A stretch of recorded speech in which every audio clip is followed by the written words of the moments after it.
Hello, friends, and welcome back to the Bikes for Death podcast. As always, my name is Patrick, and I'm your host. And on today's episode, I'm excited to welcome back Justinas Leveika, who is fresh off of the Colorado Trail.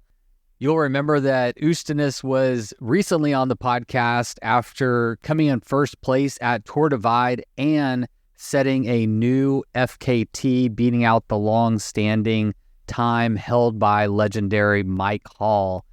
And this year, Justinas threw down an impressive run on the Colorado Trail race. It was his first time to ever see the trail, which makes it even more impressive.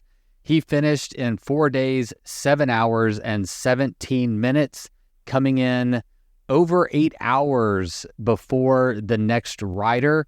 I believe on today's episode, I said 12 hours. That was a mistake. It is over 8 hours, though. But even though he crossed the finish line first, he is not the official winner of this year's Colorado Trail race due to a rule violation that was unknown to him at the time. And to be honest, it was unknown to me as well. So what happened was, as he was going into Leadville, he experienced a catastrophic failure of his rear wheel, rendering it completely unrideable. And he hitched a ride into Leadville to get it repaired and was returned to the same spot on the trail and picked up right where he left off and kept going. But unlike Tour Divide, on the Colorado Trail race, you are not allowed to get into a vehicle at any time. And again, that was unknown to Justinas. I didn't know about it either. So we're going to start today's conversation with that topic because reading on the internet, I learned that I think there's a lot of you that weren't aware of this. And so we kind of unpacked that a little bit as an opportunity to learn from his experience. And I heard someone on the internet call it an Justinas, that going forward, if anyone ever breaks this rule again, it should be called the Justinas. And I think that's great. But hopefully after his mishap, the word will get out and everyone will be very aware of that rule going forward. But the broken wheel wasn't the only mishap of his race this year. He dealt with a lot of adversity, in fact, and we're going to be unpacking all of that on today's episode. But all of it equals an undeniably impressive run at the Colorado Trail race. He overcame so much. He had to get off course, fix a wheel, come back, and then made his way through the field back to the front, and again, finishing over 8 hours ahead of everybody else. So even though it is not an official result, it is an impressive race from Justinas and really piggybacks on an incredible Tour Divide and really sets him up very well for Arizona Trail Race. So I'm excited to see what happens this year when he takes on the Arizona Trail Race for the first time. But all that and all about Justinas's first Colorado Trail race is the topic of today's episode, and I'm excited for you to hear it. But before we get into it, let's take a moment to thank the people that made today's episode possible, starting with our latest batch of patrons. So this week, we'd like to thank Ali G and Julian Straight for signing up to be sustaining members of the Bikes for Death podcast. We appreciate you so much, and we can't produce these episodes without your support. So if you're enjoying these episodes and you'd like to show your appreciation, a great way to do that is over at patreon.com/bikesfordeath. All right, everybody, and welcome to the podcast today, Andrew from Livesen. Andrew, thanks for coming on today. Happy to be here. Absolutely, man. So y'all are a new advertising partner, and I'm excited to dig into Livesen a little bit more and tell people about it. And I think a great starting point would just be to introduce Livesen to my audience. You know, if no one's ever heard of Livesen, what is Livesen? Yeah, so we're an apparel brand based out of Bentonville, Arkansas.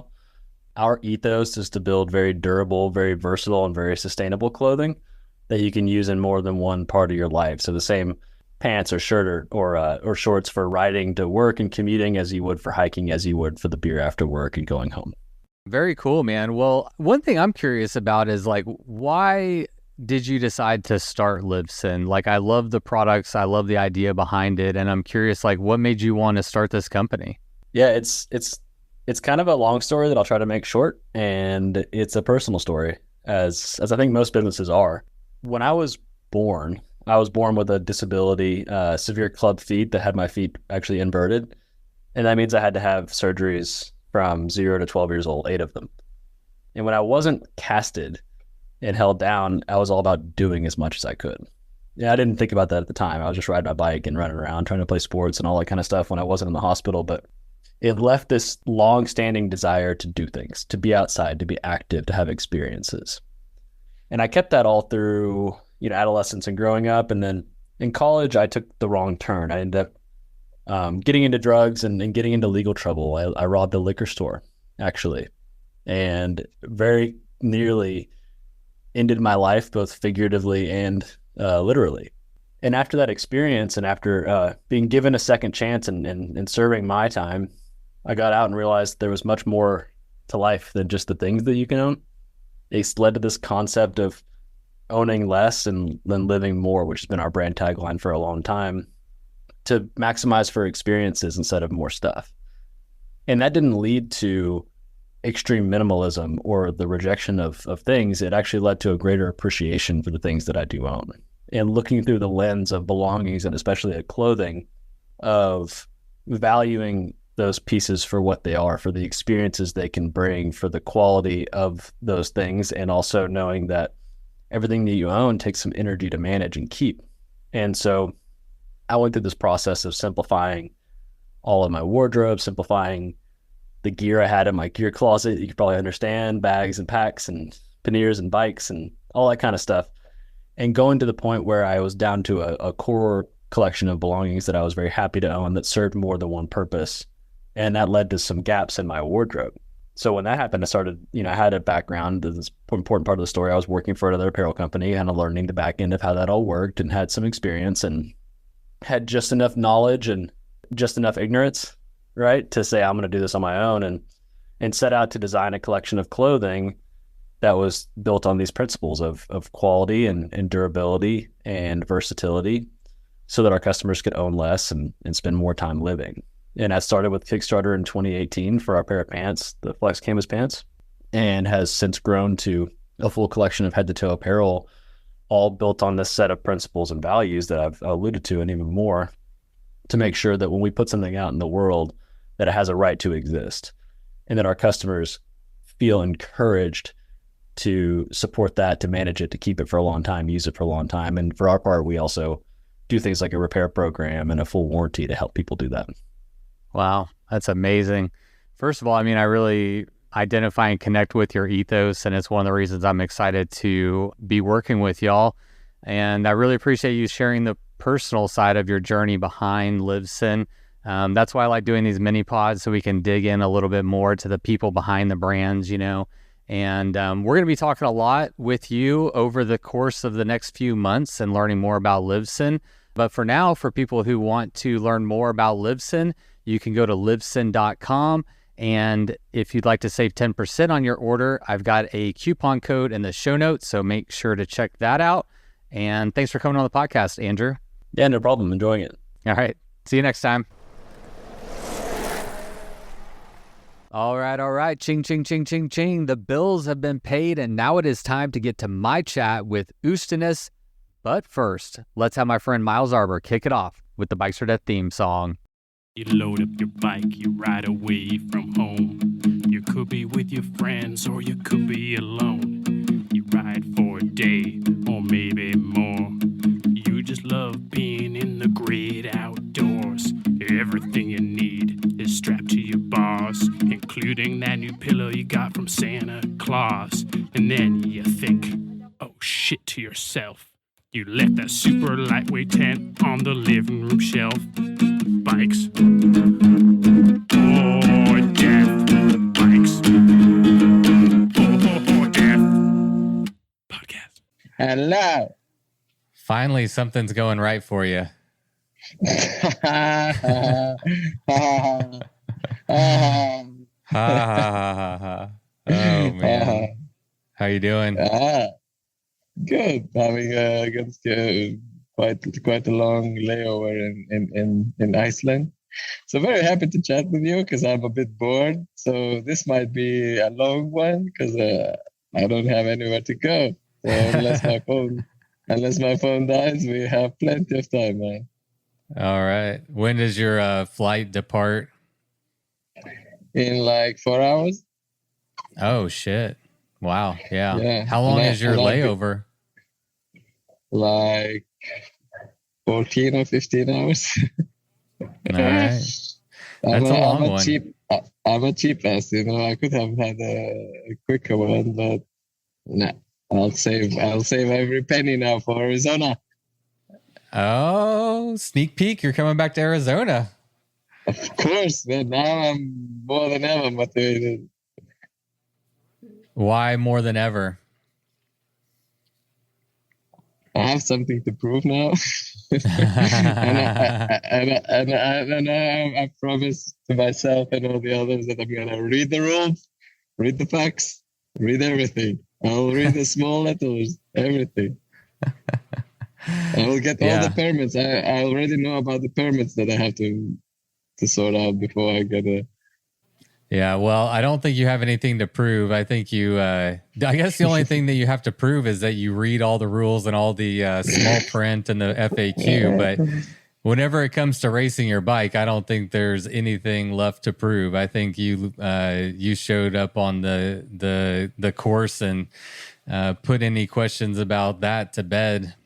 I mean, yeah. I mean, the trail is something crazy. It's a beautiful beast. It's gorgeous. It's fantastic, but it's also, I mean, it hurts. I thought I've done the homework pretty good. I chose the right bike, but the components, there's some other components that I could have chosen differently, but yeah. So I mean, it's I just see this more and more, like the races, like Tour Divide example, right? Like when I got there for the second time, I could cut off quite a big chunk of time from my previous attempt, and I think it's the same here. I mean, that was my thoughts going there. That probably the guys who have ridden the trail know it, and it's a huge advantage. But so, I mean, that just got confirmed. If I would do it again, I know a lot more. Yeah. You think there's still some time you could shave away? Because what was the previous FKT? I think 3 days, 19 hours or something like that, like under 4. I know clearly that was under 4. And I know that I could shave quite a good chunk of what I did. Yeah, for sure. Well, I think we should just start at the very beginning. Well, not at the very beginning. We should start around the middle of your race. But I want to just right off the bat kind of clarify any confusion. I want to get an idea of like what your understanding is of the situation, because I feel like it's worth talking about, because not everybody that tunes into this podcast is going to be immediately probably aware of like what went on behind the scenes. And so I think it's worth just right off the bat. And I think a lot of people are going to be tuning in to hear your thoughts on what happened from your perspective. So, just as a starting point, you were the first finisher of the Colorado Trail Race this year. You finished 12 hours ahead of Xavier, that came in next, but might be the first place finisher. So just as a starting point, like, what is the incident that occurred that is in question and may have been a rule violation? So the rules of Colorado Trail are very simple, and there are only 4. And I really love that approach, because I love the last sentence the most, that this is not don't try to cheat, because this is not, it would be just bullshit. And I kind of turned it off there. I didn't read the rest, or the appendix, or the FAQs. in which in those FAQs there was explanation of, or like deep dive in some rules. And the first rule is be self-supported, right? But what's different from all the other races where self-supported is a rule, but if your bike, if you experience a mechanical which is unrideable, I would say more often than not, you can hitchhike or use any kind of transportation to get to a nearest bike shop, fix it, and come back to the exact same spot and continue the race or the ride. So that's what I did. But in those explanations, in FAQs, there is a question, or someone asked that question, what if that happens? So Colorado Trail Race is a bit more strict about that than all the others. And there it stated that in that case, you need to walk, crawl, or reach the bike shop however you want, but you can't use motorized transportation. And as soon as you do that, you're kind of out. Yeah. So what did you do? What did you do, Justinas? What did you do? I'm a criminal. I broke. No, you're going to bikepacking jail. That's it. Yeah, exactly. I'm a badass. Yeah, so I was like, to start a bit from behind. So from the start, the first day I blew out my doors completely. So I kind of rode too hard, too deep, and then I suffered on the climbs. I couldn't, like, the altitude and everything made it difficult.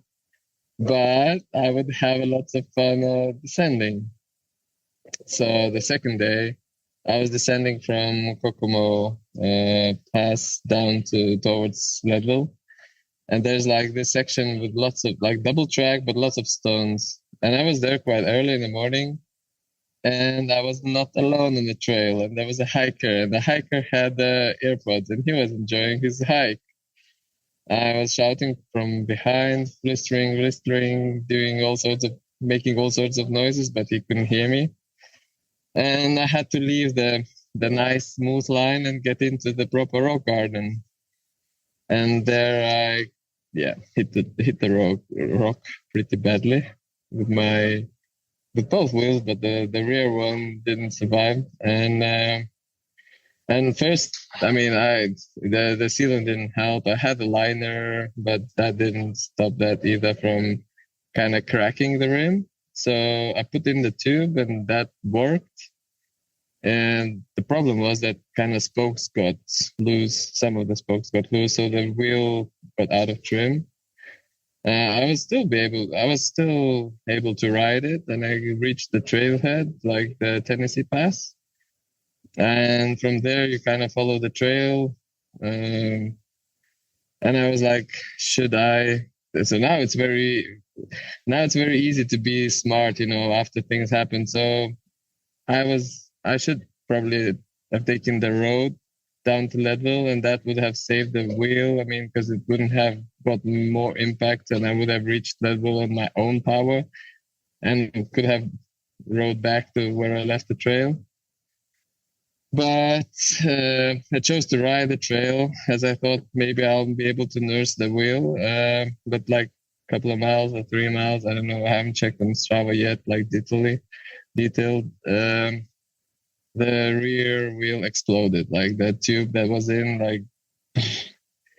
and it blew off the tire, and I got out the wheel, and I saw the wheels, not just a crack, but now it's completely broken.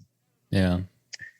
So then I had to just think, and in that instance, my only thought was, okay, I need to get back to the trailhead, hitch a hike to Leadville, get the wheel, because it was like early in the morning, or like not so very early, but like at 9-10 in the morning.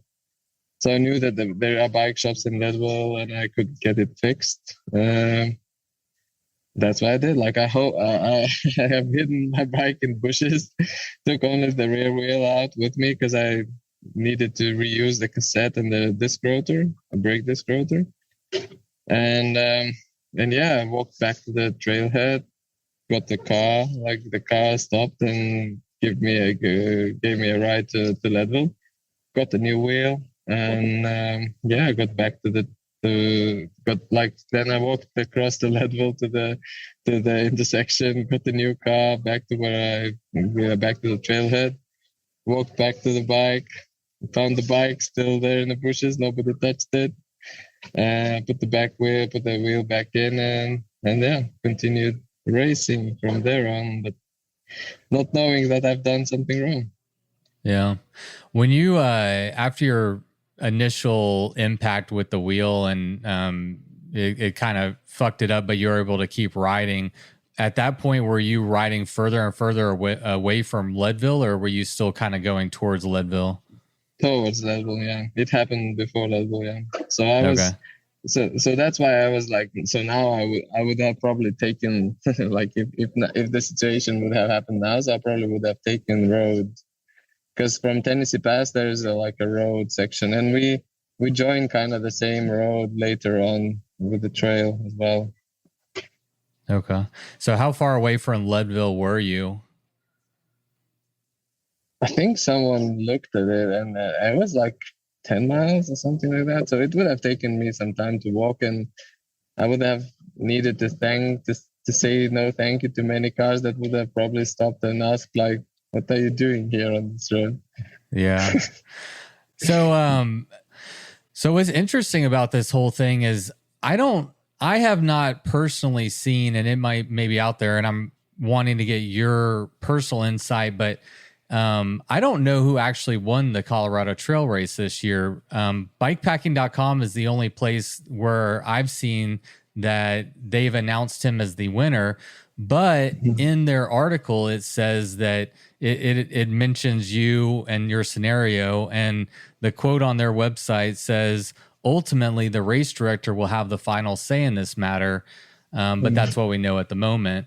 And the race results aren't published on Colorado Trail Race website, and I haven't seen anything on the CTR Facebook group from Hefe, and I haven't seen anything from Hefe yet. So, what have you heard? I just clear up any confusion. Like, what do you know is actually happening with that?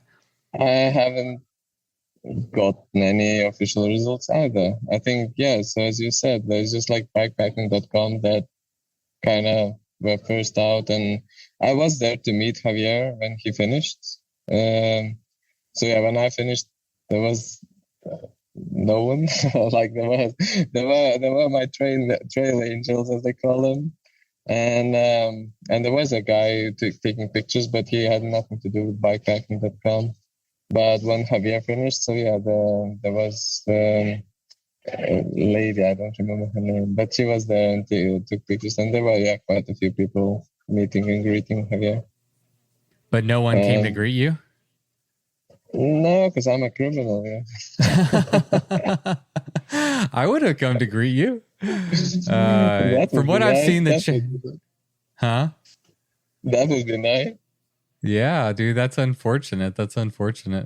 I mean, you keep saying you're a criminal, but the fodder that I've seen on the internet has been very supportive of you overall. I mean, there's some discussion about the rules and FAQs and all this kind of stuff, but it does seem like in general the outpouring of support, or you are receiving an outpouring of support from the community. I mean, I'm overwhelmed about that. Like, I just wanted, like, the whole point of that, like, if this would concern only me, if I would be just like a privateer, so I wouldn't care much. I know what I did. I know how I rode. I know what I used and so on. And that wouldn't matter much. But in this day and time, I'm forever thankful for the sponsors that allow me to get there. And the reason they do that is because I kind of pay back with the time or like the recognition they get after those races or from those results. And then when when the things like this happen, when you kind of finish first, but they can't use anything of that, and there's lots of uncertainty. So you kind of, you don't give them, you don't pay them back what they deserve, and that's probably the saddest thing, and that's why I kind of put that up, or like my perspective of what happened. Yeah. Well, they say there's no such thing as bad news, and there's a chance that this may receive just as much, if not more, publicity and just internet chatter and acknowledgement from the community.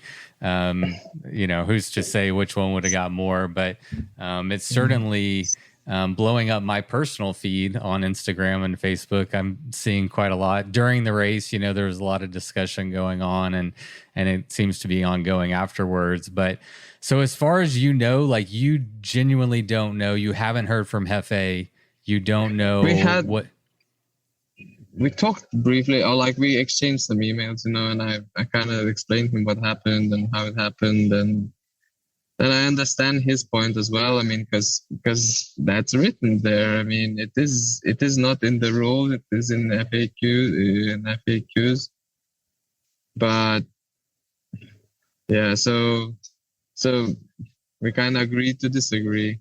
So that's he did acknowledge my ride, and he congratulated me on a great ride. So I mean.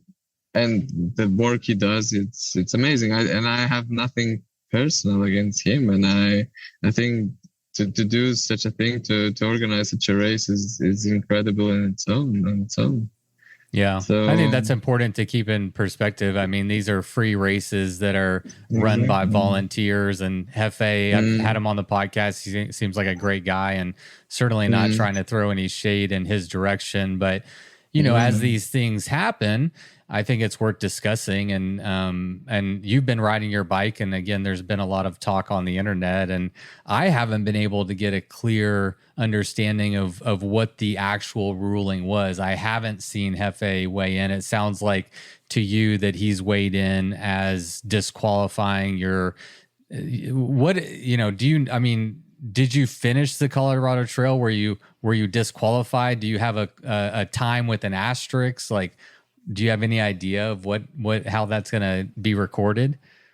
I just got like an official, one of these deep emails just said that, my time counts toward Triple Crown. Oh, it does. But yeah, or at least that's what he said. So as I said, but all this is unofficial until he stated that officially somewhere.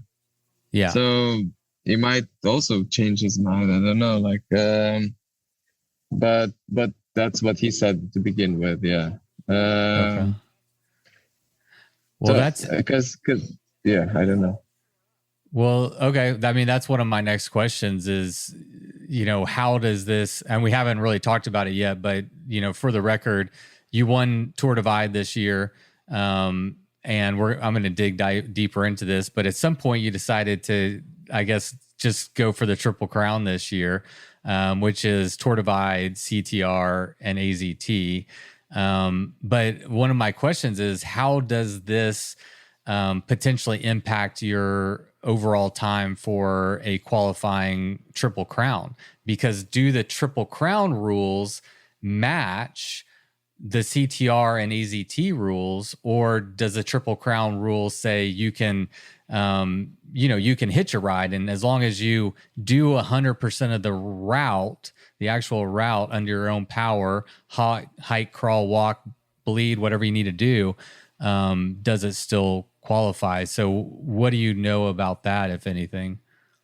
Don't know much, not much more than you do. So it's lots of uncertainty, but what I know for fact that in Tour Divide you can hitchhike, right? So it would be strange, it is, that makes it more complicated or more strange that, for example, Tour Divide you can hitchhike and everything's fine, but then comes CTR and AZT where you can't.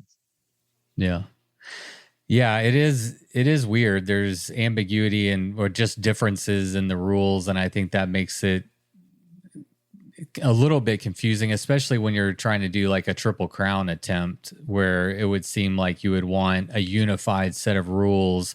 If those make up one achievement, if you complete all three, then they equal this one achievement being the triple crown. You would think it would make sense to have one governing set of rules for those three events, but I'm just a guy on the internet talking. And I'm just a guy riding the bike, so I don't know all these nuances either. But your thinking is good. I think that's what it's missing, or like what maybe that's how it's done. Like if you have completed all three under your own power, then it's all good. But there are nuances for every race. Like to be a winner or qualified as a winner, maybe you need to follow the exact rules of every race. But just to be a triple crown finisher, or to achieve the triple crown, you have to finish all these three events under your own power. That would explain it. But if that's how it is, I don't know. Like I think the other problem, or like that Tour Divide doesn't have an official organizer, right? I mean, there's no one organizing it. So that's why the rules are different. Like probably there are no exact rules. I have never seen like Tour Divide rules. I just know it's unsupported or like self-supported ultra cycling race across the continent, like or following the Continental Divide Trail. Yeah, that's pretty much it. Yeah, I mean, it's really interesting. Like, who decides what is a qualifying Triple Crown run? Like, there's no governing body. There's no group of people that sit down and decide and have listed a clear set of rules that I'm aware of, unless that's come out. But in lieu of that, who decides what is a validated Triple Crown? I think that's why we should talk about it. Yeah. Because until now, I mean, and I think this is gonna be more and more popular further ahead of us. Like, there's gonna be definitely more people trying to achieve that and do that, and in order so that they would feel safe and know what they're doing. So maybe they should be kind of not organized as should be a race organizer for Tour Divide, but maybe at least the rule set should be made more clear. What you have to do in order to complete or to achieve the Triple Crown. Yeah.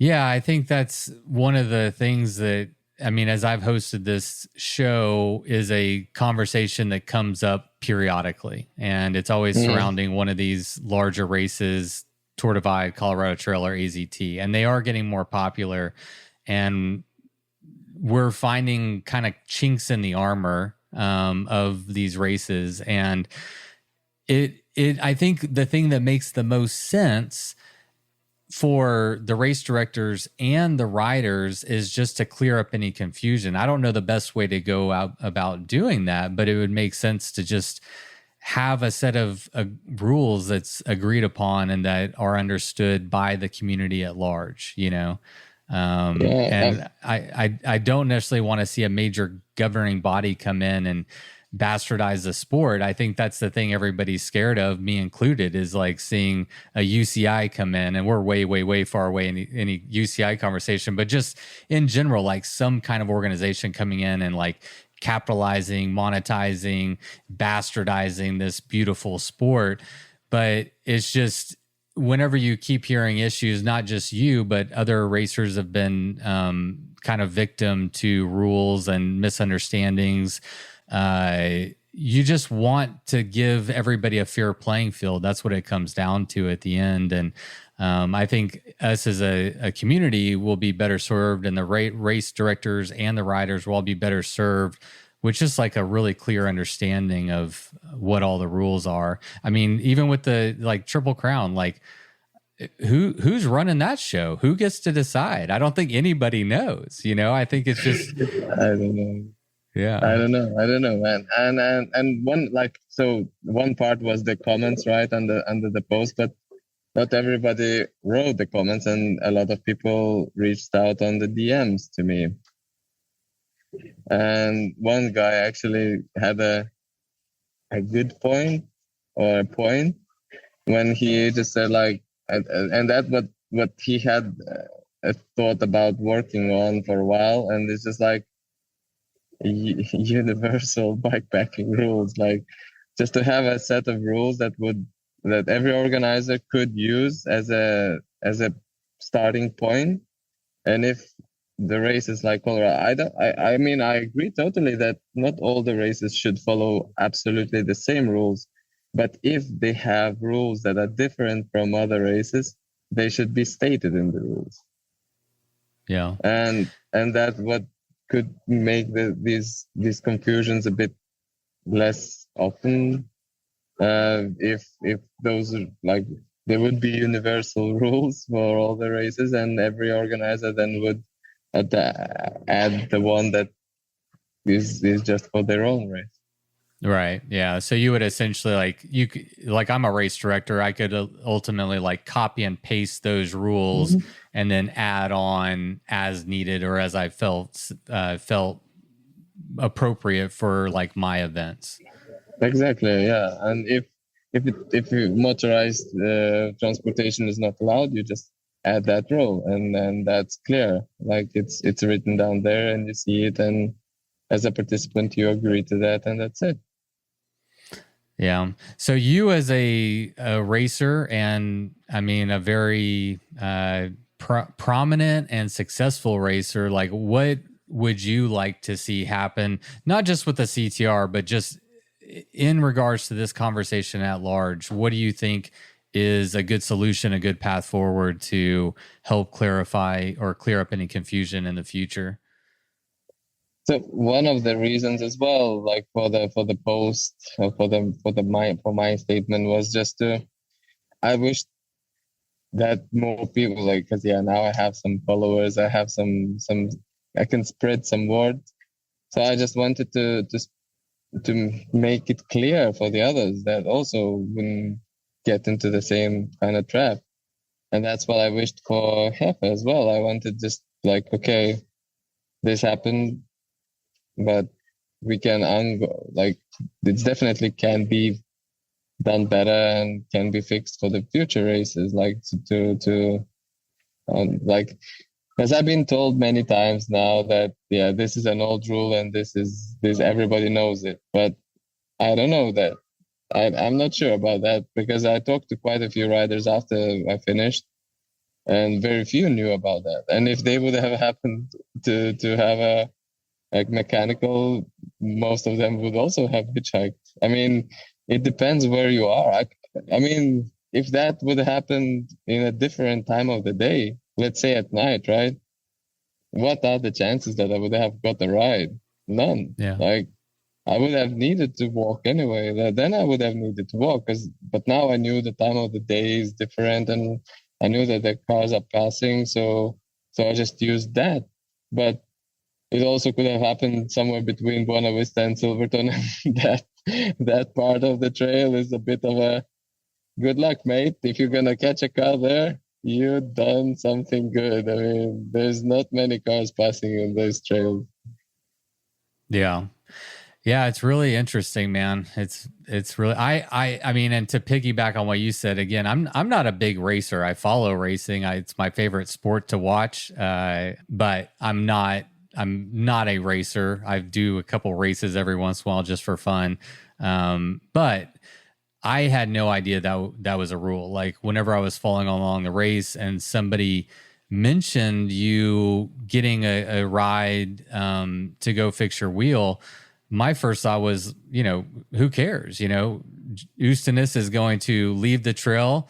He'll hitchhike a ride. He'll get right back on the trail where he left off, and he'll keep going. Like it didn't even occur to me that could be potentially a problem. When was the first time that you heard anything about a potential disqualification or an asterisk or whatever we're going to call it? Actually, a rule violation. That happened actually in Leadville because Neil Bolchenko was there. He was Ah, there with his camera. He was coming back from family holidays, said, and he was just happened to run around Leadville, and he just bumped into me when I was going towards intersection with my wheel and yeah, my bag of resupplies. And he said that, oh wait, there's something strange in this race about the hitchhiking that you can't hitchhike forward. He mentioned something that you can't hitchhike forward, you can only hitchhike backwards. And he said like, yeah, and he asked me if I have his number to inform him about that, and I said that I haven't. I haven't saved it, or never found it, so that he would inform him about this. so what did you think about? Yeah, how did you take that? I thought that, okay, I mean, you just do that what you do, like you'll find out. But I mean, I had already hitchhiked to Leadville, so that wouldn't have changed my, like, if I would have walked back to the bike, that wouldn't have changed a thing. So I kind of, okay, and I thought like, this can't be true. I mean, what the fuck, what's about hitchhiking forward but not back, or like backwards but not forwards?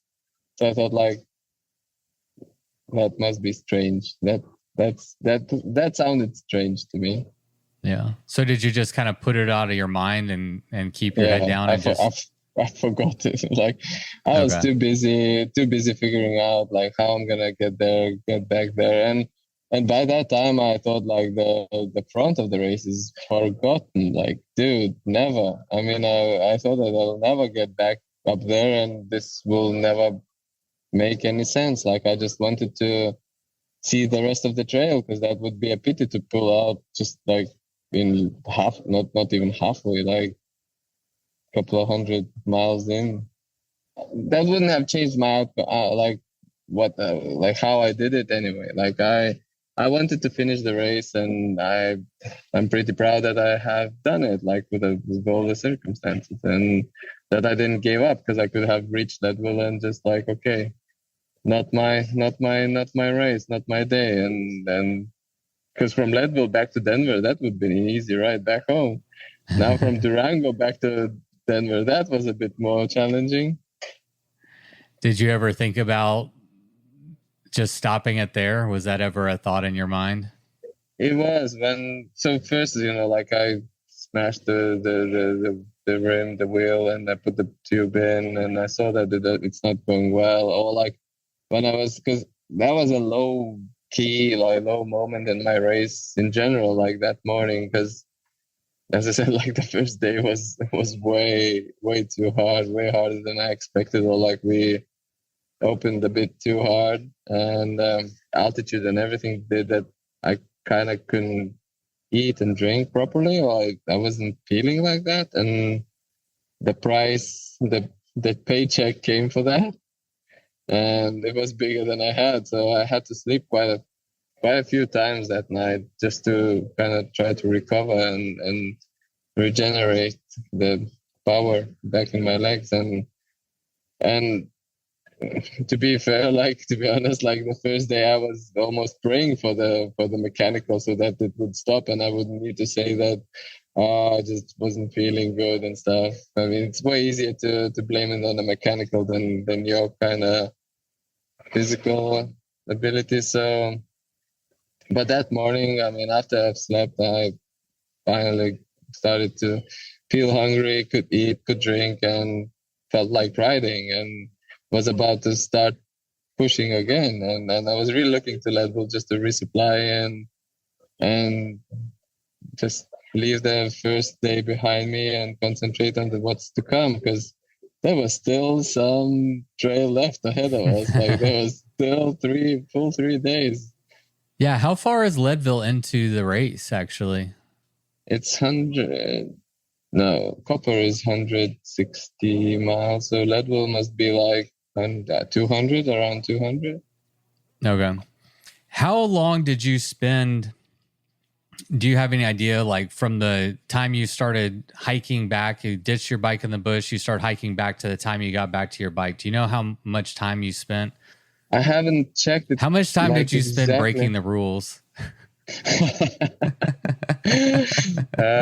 Like 4 or 5 hours probably. Okay. I think I like because the bike shop opened at 10. I got there a bit past 10, and I started riding at 2. I think, if I remember correctly, yeah, something like that. What position were you in when, like, first, second? Do you know? And I didn't care. You don't check track leaders when you're out there, right? No, very rarely. I mean, that's partly the reason why I wasn't being tracked the first part of, because the only time when I got down to Breckenridge, that's where I kind of sat down and there was a reception and I could load the track leaders. I mean, we are in a wild mountain, so there's not always a good signal, so you can't kind of do that. And there I saw that I'm not on a map, and I checked my tracker. So in the morning I turned it on, but on those spot trackers you have to not just turn it on, but then you have to push that feet, the boot symbol, the boot, and that you would restart so that it would start tracking you. So I turned it on and I didn't push the boot, and then it kind of got into standby a few hours later. So that's the reason. That's part of the reason why I've been tracking. Yeah. Well, plus, I mean, you're up in the mountains where you probably don't have any cell phone service most of the time anyway. So it's, it's hard to check track leaders. Well, any final thoughts on the situation with breaking the rules? Do you want to tie any kind of bow on that conversation before we completely move away from it?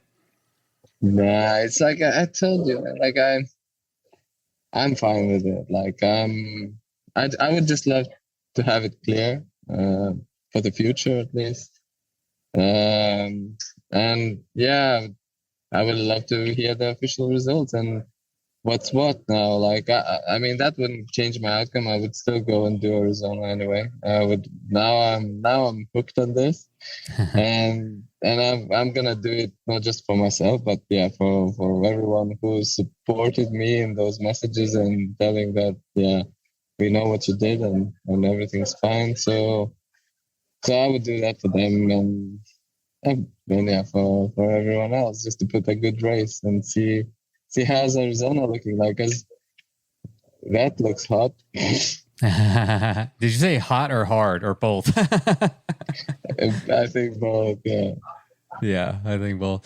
Yeah, I mean, any way you slice it, I mean, it is a unfortunate kind of cloud that's going to loom over your race results. But what you did do was freaking unreal. I mean, I was following on Instagram, and for people who follow you, they'll know that you are not one to post a lot during the race. After the race, you post a lot and give us the full story. But during the race, you're racing, and so you don't post a lot or share a lot to your stories. But you did post about the wheel, and my heart sunk for you. I was like, oh, fuck. And I didn't know, I didn't know how close you were to Leadville and being able to get it repaired or whatever. But I was like bummed out because you were racing so well. But then to go off course, spend 4 or 5 hours getting a wheel replaced and come back and Pac-Man everybody all the way to the finish, and then still finish by over 12 hours is an insane effort that nobody can take away from you. They can maybe the official time is taken away, but what you accomplish can't be taken away. There's no way, Thank you for that, man. It means a lot. I really appreciate what you're saying, because I really pushed. I mean, and those stories being uploaded just because I had time in the shop. I was working on the wheel, so I didn't have anything else to do. So I thought I'll let people know at least what I'm dealing with. Oh, that's funny. When you were, so those stories that I saw were after it happened, you were just hanging out in Leadville waiting for your wheel, and exactly. Yeah. With a full network coverage, and I could do whatever I wanted. So how did that setback change your goals or your mindset for the race going forward? As I mentioned, like I didn't expect to catch the front because by that time they were far ahead, like many miles ahead. I knew from my research that between Leadville and Buena Vista is a bit easier riding. I mean, that's not very complicated. A lot of roads and not so much single track. So I knew that part will be covered pretty fast, but I also knew that after Buena Vista, that's gonna be a long stretch without nothing, with just lots of mountains and lots of slow crawling. And I really thought that the guys are gone, and now I'll just have to.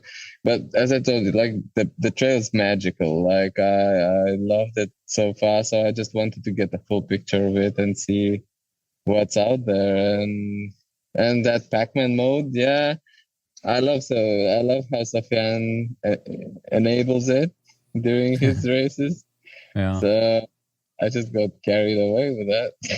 Yeah, I saw you post. You were just actually, I think you were in the airport and you're bored, and so you're posting all your stories, and I watched them all. And you said, time to go into Pac-Man mode. This is going to be fun. And I love your personality and your perspective about ultra racing. Like anyone who follows you, I mean, even now you're smiling, you're laughing. Things didn't go the way you had hoped for, and I mean, even when your wheel broke, you always have a smile on your face. You're always just kind of taking it as it comes and enjoying the process, it seems like. It doesn't help to cry, you know. It doesn't? I've been doing it wrong. At least not for me. Nah, man. I try, like, I think this is part of why I'm not bad in these races, is because I try to take things with a smile, at least. Or like try to see some positivity in all sorts of shit. Like shit happens, but life goes on. The same here. Like it should happen. Yeah. But just try to make the best out of it, of what I had, and I'm like, I can't repeat this enough. But those mountains, they are gorgeous. They are incredible.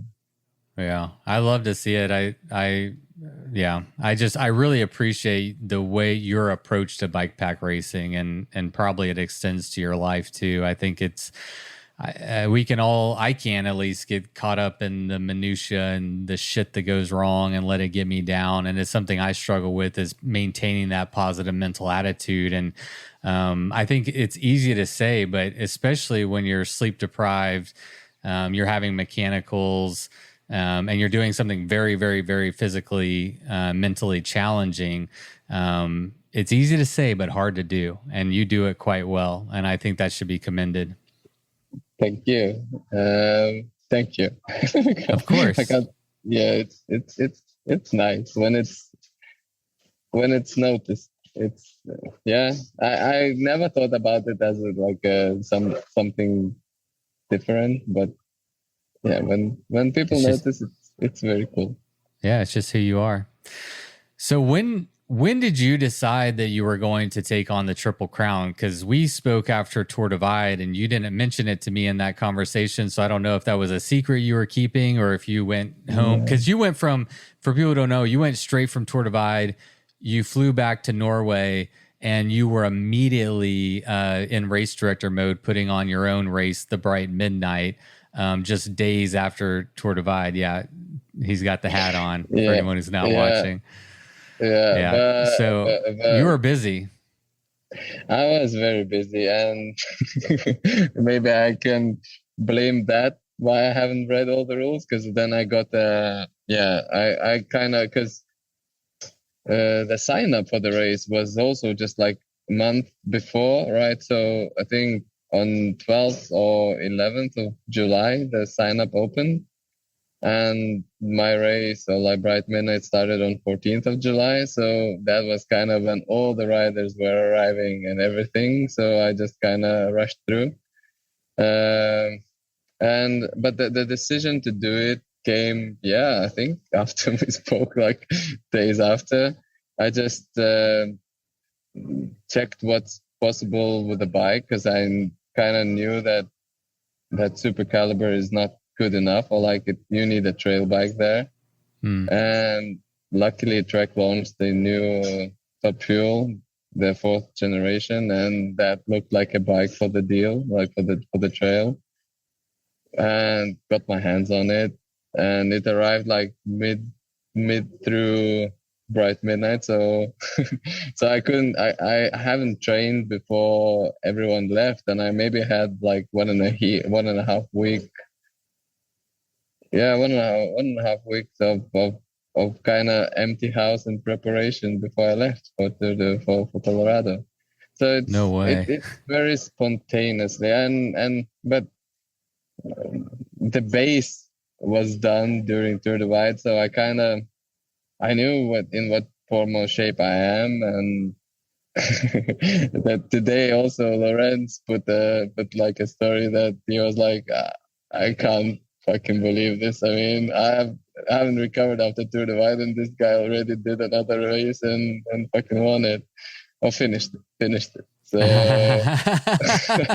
hey, you can win in your mind. I think I heard quite a few people said that you're the people's champ, and you're my champ too. And I don't want to, and I'm sure you don't want to take anything away from Xavier. It sounds like he has an amazing story, a very strong rider, did an amazing job. So this is not, in my mind, this isn't you against Hefe or you against Xavier. Just giving you an opportunity to share your experience, Yeah, people don't misunderstand me. I really loved. We were cheering each other with Javier every time. Like when he was passing, like, "Come on, amigo, hermano, vamos." It was always good to meet him on the trail, and he's a very funny guy as well. Like, he's a good guy. I loved riding with him. Did you and Javier have a conversation after the race about who won? No, man. I mean, I by that time I knew that my time is not. I mean, and by the reception, by how I was welcomed, and by how Javier was welcomed, so you could clearly see that he's the official winner. I don't know how bikepacking.com decided that, but like I'll not go into those details. Like, and yeah, so we briefly, I just congratulated him, and that's it. And that was it. He was taking pictures there as the winner, and we didn't even need to discuss this because that was kind of clear. Yeah. Well, that's very sportsmanlike of you, and I'm not surprised to hear that. But at the same time, that couldn't have been easy, to be in that situation.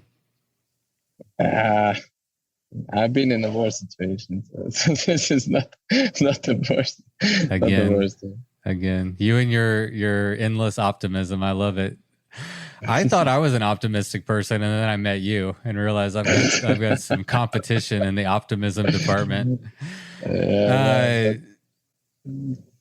Oh, sorry. Were you going to say something? No. We're not gonna compete in this.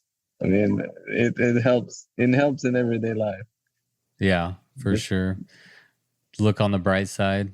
I read a quote. This is kind of related and kind of silly, but I read a quote on Instagram, which means it's probably not accurate at all, but it made me feel good. I liked it. It said that 85% of the things that you worry about never happen. That's very true. Just be positive, and worry about things when they actually happen, But exactly. Why waste time worrying about something that hasn't happened yet? Like, deal with it when it happens. Like, if I would have worried about my wheel choice or tire choice before the race, I wouldn't have got out of the start. Probably I would have, been changing things. But now I knew that I arrived with the bike that I arrived, and I have the tires and build that I have, and do the best. Yeah. Get out there, Well, have fun. get out there. That's crazy. I can't believe you only had a week and a half. A week and a half from when to when? From the end of Bright Midnight to when you left? Yeah, because I had quite a full house of people. So there was like media guys staying with me. My sister came and helped a lot during Bright Midnight, and they all left. Yeah, that was Thursday, and like Tuesday week after I left to Colorado. So like I had from Thursday to Monday, then the whole week, and then Tuesday I left. So yeah, 14 days, something like that. That's insane. How much before the start of the Colorado Trail race did you arrive in Colorado to acclimatize and? Yeah, I ride on Wednesday afternoon, and so I built up my bike. I got very warm welcome of Hunt, because they have their headquarters here in US in Boulder, and I got my Trail Angel, assigned the Trail Angel. Jason, he did an amazing job by hosting me, and I got the chance, because he has lived in Leadville before, and he was like, "Oh, if we want to get the taste of a trail, so we can start riding from Copper and ride towards Leadville, and then we can have my friend can pick us up and drive back us to the car, or we can spend the night in Leadville in the altitude if you want." And I can't say no to things like this, and I was like, "Let's do this." And then we started riding, and I kind of had not the full setup on my bike, but pretty much, and I couldn't hold back. It was so fun. It was those trails. They was just like I could have ridden the whole course that day. I mean, I was into this, and then instead of going back down from altitude, we stayed in the altitude. That probably didn't help either with the acclimatization, or because the recovery is not that quick when you are up there. And the Leadville 100 was happening that weekend when we were there. Yeah. So the racers started to come to town, but they would train, ride, and recon the track, but they all would go down to sleep somewhere low. And I'm like a proper ultra, I'll be hard on myself, and I'll stayed up there, had fun, but then Friday we got back down to Boulder, and Saturday was spent preparing, or putting the last dots on ice, and early start. That is an early start, and since I haven't 4 a.m. That was okay, so 4 a.m. and we have an hour to drive from Boulder to the trailhead. Okay, so when do we need to leave? About 1:30 a.m. Okay, so I need to go to bed quite early. That was a bit of a when did you go to bed? How much sleep did you get the night before leading out? I'm a last minute person. I'm becoming a really problem to myself. I finished packing my bike at about 10 in the evening, then got a quick shower, and maybe 10:30 I was in the bed. And the good thing is that I don't stress too much before these races any longer. That is good, yeah. So I kind of fell asleep really quick, and I got up at about 1, got the breakfast, got the coffee on the go, and in a car, and bike was kind of packed, ready, and off we go. Yeah. Well, in your defense, again, you were very busy leading up to this. So all the last minuteness of everything, I don't know if it extends to other parts of your life, but at least in this one instance, I think you have a little bit of an excuse to, it's a lot. I mean, it's a lot to do. You had to get a whole different bike and probably use some of the same gear and some of the same kit. But whole nother bike and book plane tickets, find somewhere to stay. Recon a new CTR, a new route, like everything. I mean, that's a lot to do in a week and a half. I mean, it's crazy. Lots of homework. But the funny part is that, because I talked to the guys who raced Bright Midnight, and everybody was like, "So when are you flying?" And I was like, "I don't have tickets yet. Like, nothing." And they would help me to find. They did the sky scanner stuff, and they found all the possibilities, like when's the cheapest to fly and all the shit. So I can't thank enough. I had amazing people around me. So. But yeah, and Tailfin, they turned their thumbs around and they sent the bag. The bag wouldn't arrive to Norway in time, so they sent the bag straight away to Boulder. So I got it there.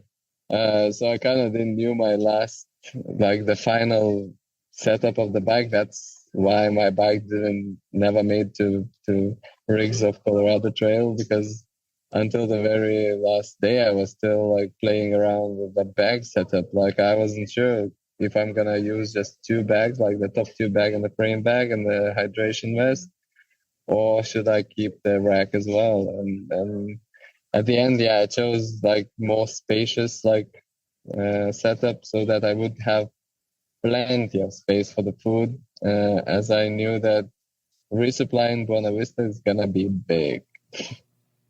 Yeah, to hold you to the end? To Silverton, at least. And I kind of knew that I should reach Silverton in the opening hours. Within the opening hours, there were quite a few riders that had to sleep in Silverton because they arrived just after things got closed. So that was a bit unfortunate for them. They need to wait long. I mean, they slept, so that's not that bad. You don't waste time waiting. But yeah, so I chose way more spacious setup just so I would have enough space. Wouldn't need to play around with dragging out some stuff, leaving some stuff, and so I could put everything in comfortably, not playing Tetris on the side of the trail. Yeah. Packing and repacking, trying to figure out how it all goes together. Just shove it in and go. Exactly. It's way easier. You save time and stress. In general, what type of race route appeals to you? So Colorado Trail is high elevation, mountainous, technical, hard. Tour Divide has some sections that are roads, some double track. In general, what is your preferred type of terrain to cover in one of these races?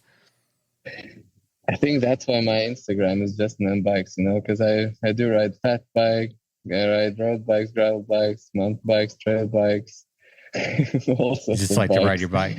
I just like to ride my bike, and I lean towards off-road now more and more because of a traffic. And again, I was leaving Silverton in the afternoon, and man, we had to the way out of Silverton, you started on the highway, on the main road, and just later you reach the camping spot, and then you kind of turn off into the trail. I was looking for that trail a lot because the trucks and the cars and the buses, even I don't know what's wrong with the I'm not gonna generalize, but it's okay. As an American, I'll let you. but it looks like the left lane is lava. Nobody wants to kind of cross the fucking line.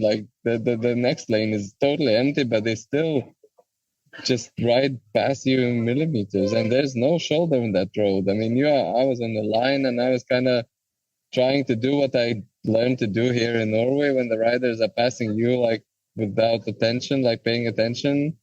So kind of the more space you give them, the more they try to pass you. So I was kind of moving towards the middle of the lane, but then it got even worse. I mean, I got honked, I got shouted at, all sorts of stuff. So I was like, okay, guys, then I'll stay on the fucking lane and hold my handlebars because the cars were coming close. Yeah, I mean, it is super unfortunate. I mean, I live in America, and I don't know what other cultures are like, but in America, cyclists are like low on the food chain, man, and Yeah. motorists don't have any patience.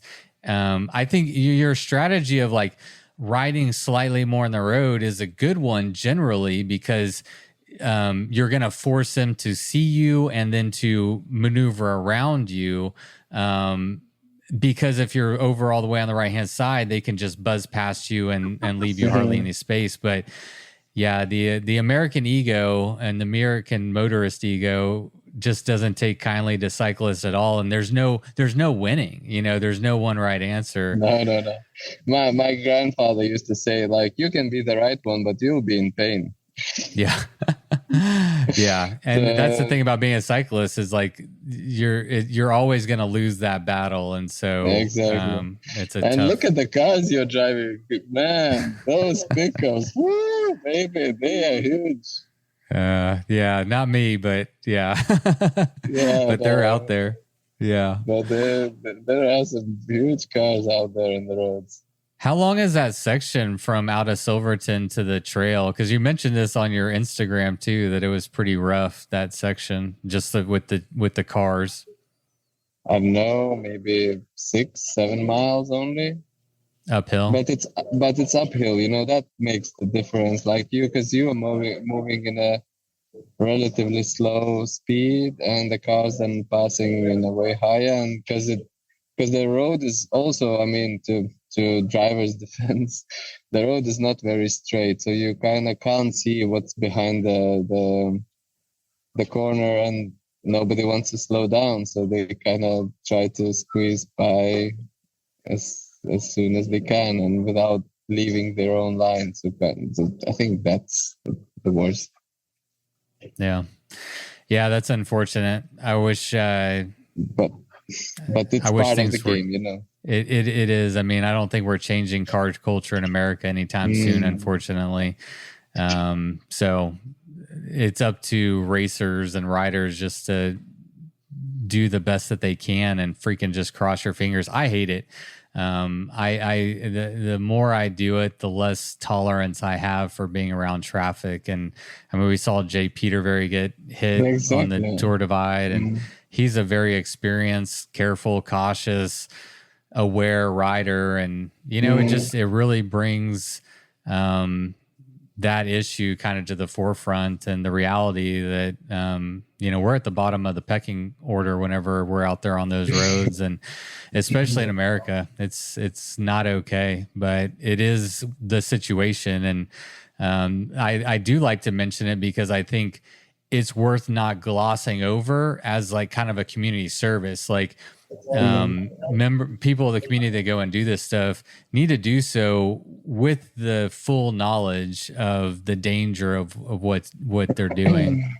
But you know, like what I find funny in all this is like most of the cyclists are drivers too, right? Yeah. And sometimes I wonder, the guy who passed me that close doesn't he have any friends who cycle? Doesn't he have, maybe his wife cycles or her husband cycles? And what would they do if that would be their like close people on the road? So yeah. I think this is good to talk about it, and very worth mentioning, because we can try to bring that other perspective in our friends' thoughts, like. Do you like me? Yeah, if you like me, you know, like I like to ride the bikes. And next time you see the bikes on the road, think about me. Like it can be me that you are pushing off the road. I could not agree more. I mean, you're echoing my thoughts exactly. I think one of the issues and one of the hurdles that we have in America, and as it relates to this conversation, is that we are not a cycling community at large. You know, other parts of the world, cycling is well more accepted. It's a form of transportation. There's infrastructure. I don't know what percentage of U.S. population would classify themselves as cyclists, but just anecdotally, it feels like a very small percentage. And so like, I think that that's one of those disconnects where like the guy or girl in the car that buzzes you, there's a pretty good chance that they don't have anyone in their lives that identifies as a cyclist. But my hope as a podcaster and trying to spread the, go ride your damn bike mantra is that, we grow this sport. And I think you are absolutely right that as we grow it and as we're members of this community, we have a responsibility, hopefully, to like talk to our friends and family and say, hey, I've done it with my family. I've said that, like I'm very vocal about like when you see a cyclist, that could be me. They could have kids. They have a father. They have a mother. They have brothers and sisters, whatever it is. Exactly. And I don't know why that doesn't click immediately. Like, I don't know what it is about motorists versus cyclists in America where they can't just see another human being and say that's a human being that has hopes, dreams, families, everything else, and just respect them for that alone, for no other reason than that. You're another human. But unfortunately, that's not the situation. And so I think it does require more conversation. And I think cyclists in America, I think that's a great tip and a thing that we should be doing is being vocal within our community about, hey, I'm a cyclist, I'm a dad, I'm a son, whatever, Yeah. Yes, absolutely. And you have more power than you think. Me? Yeah, of course, man. You have audience. So that's the most important thing. Yeah, but I'm talking to other cyclists. But again, that's why the message of like, as cyclists, we need to be vocal within our communities and within our family and friend groups. And I think that's something we can do to help change the narrative, at least in a small way, Absolutely. And I wish for the changes that they will come, that they will come. I hope so. I'm an optimist too, and I think one day we'll get there. Yeah. Man, so, CTR, you broke the rules again. You didn't turn on your GPS device. You just started off on the wrong foot, man. You were just hell bent on breaking the rules this year, but I'm just giving you shit, dude. I'm just giving you shit. But because of that, like I can't watch. I think like your spot showed up around a mile 140 on the map, Breckenridge. So like, what happened in the first 140 miles? You said you dug deep. So like, how'd it go? What happened? So like as my light setup, I chose to have it like battery driven and no dynamo. And since I knew that there is 3 towns that you pass, like there's Leadville, Bonavista, and Silverton. And because Leadville and Bonavista are so close to each other, so it's not going to be both, it's going to be one or the other. So basically you have 2 stops. And I also know myself that my stop's probably not going to be that long. And to bring the charger with myself would be kind of worthless because that one's a bit bulky to charge because those light batteries are a bit bigger. So I just took with me kind of enough to have throughout the race without needing to think about charging them. And because they're heavy, so I didn't want to put them in the pocket, so I put them in my rear rack. And because they are heavy, when we start the first descent, they bounce within the rack, and eventually they made their way out of the bag. No way. Yeah, shit. So, and I heard that. And so on Tour Divide, you lost your passport. On Colorado Trail, you lost your batteries. Amateur, I know. But you're just going too fast. Stuff is just flying off, man. I need to learn how to pack things, for once. But and I heard that something dropped, and I started checking my pockets, but pockets were okay. So then I thought like, there is something in my rack. So I stopped and glance back, and yeah, there's an opening in my rear rack. So I put the bike aside, and then I hiked up the trail, and there was riders passing by, so I kind of was losing places, and that also kind of stresses you a bit. And got the batteries, got back to the bike, start riding again, bam, because I rushed to pack them and I didn't think through what I'm doing, and then bam, again, they jumped out again, and I had to do it again, and lost again a couple of more spots, and to pass people on those trails is not that simple as well. So I was kind of catching and asking people nicely, can I go on your left? Can I go on your left? Can I go on your right? Thank you very much. But I would got lots of encouragement, like, because people were like, what the fuck you come from? Like, did you took a wrong turn there? What happened? And yeah, so it was fun. Like, but I burned a couple of matches too much. I got too carried away, with this. And why I did that, I don't know. It's just like the instincts kick in, and I try to get back to the head of the race as soon as you can, even though you know that there's fucking hundreds of miles left. Easy, boy, easy. You'll get there. Take it easy. Patience. Yeah, it disappears. I mean, patience doesn't help you go fast, I don't think. I mean, maybe it does if it keeps things from flying off your bike, saves you time. But this is I think the biggest takeoff from this race is like patience. You have to be patient, man. With Colorado Trail, oh my God, you don't need to watch the kilometers. You don't need to stress about average speed, because just give the time it takes. And that's actually where my kind of breaking point in the race was, when I realized that, okay, this is not a bike race. This is a hiking race where I have a bike with me. That's it. Hikers carry their backpacks on their backs, and I carry my bags on my bike. That's it. That's the difference between us. And I can use gravity to go down, but I'll need to push that bike up the hill anyway. So that's kind of where the biggest break happened. And then I started to enjoy it more and more. And actually, I saw most of the trail and most of the mountains and could enjoy the views while I was pushing the bike. Because the trail is technical enough, so you can't take your eyes off and just look around. So you really need to stop and look around if you want to. Wow.